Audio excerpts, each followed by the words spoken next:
Recorded. So this week's Torah portion starts the new book of Vayikra, otherwise known as Leviticus, which is basically the book of the laws of the Levites, the Kohanim. It's their how-to manual.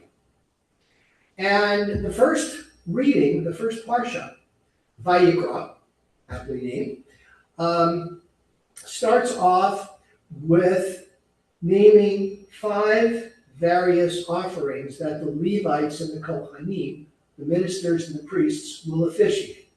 And the first one is the burnt offering, which is where everything goes up in smoke. It is a complete gift to God. Somebody wants to get close to Hashem.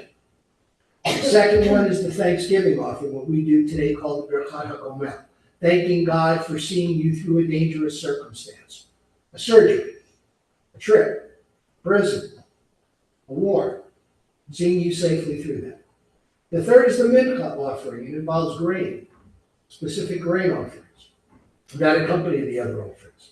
The next one is the sin offering, which is where you did something you did wrong. That's what chatan means. It means, oh, I didn't know. I went right by me. I missed the mark. The fifth and final one is the guilt offering. Gee, I didn't know that was temple property. Sorry I used it. I'm going to pay it back plus another thing. Okay. So those are the offerings. And we use the word offering. You're offering a sacrifice. And everybody sits down, in the case of the last 4, has a little meal, has a barbecue, and you say some prayers and you're good to go.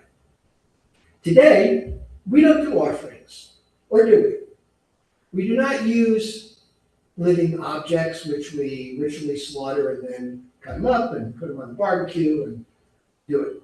Today we use prayers. So the question is, why study it other than it's the Torah and you study it? What is the relevance to today of the actual procedure of doing those offerings? And the relevance is that while the process may be archaic, since we don't have a temple, the offering is still valid. And we have to keep that in mind. That is the lesson of Leviticus. That is the lesson of Vayikra. The fact is, we need to go through life as Jews and as people and understand that life can be challenging. And we want to navigate the challenges with offerings in mind. Now, what is the modern day equivalent of offerings? Okay, well, while we're not offering animals, we can offer tzedakah. Tzedakah is the Hebrew word for justice. The Hebrew language does not have a word for charity. We use the word for justice because when you're doing charity, that's what you're doing. You're doing justice. You're doing God's work. So that is your offering, helping somebody out, helping humanity out.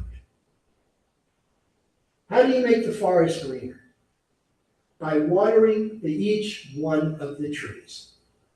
We liven humanity by working with, by offering ourselves, offering people, individual people, one at a time.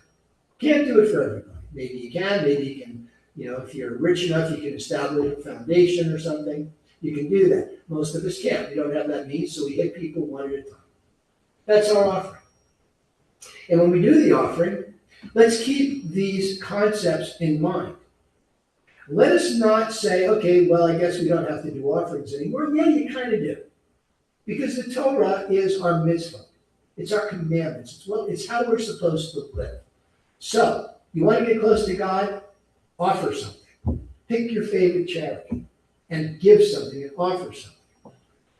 You've been through a dangerous situation. You came through a surgery. You want to give thanks that you have a wedding anniversary coming up next week, for example. I'm just picking a date out of the air. Maybe it's March 27th. Maybe you might want to, I don't know, sponsor a kiddush or something. Who knows? Okay? If you have done something wrong, you can make amends. You can go up to the person, you can go up to the institution that you made amends to, that you wronged, and make it up to them somehow. You take action. You use something that wasn't yours, make it up, give it back. Add a little extra, say, sorry, didn't know, here it is. That's how we stay in touch with God, and that's how we stay in touch with our fellow people, by still doing the commandments.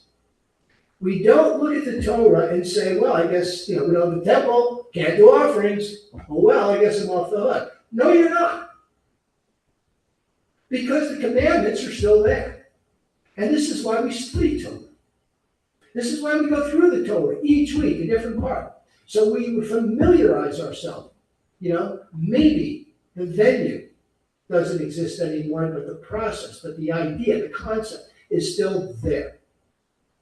So as we go through life, let's think about that. Let's keep that in mind. There is some way we can still do offerings. Some way we can still do tzedakah, justice in the world. That's what the offerings are for. Let's keep that in mind as we go through life and meet challenges.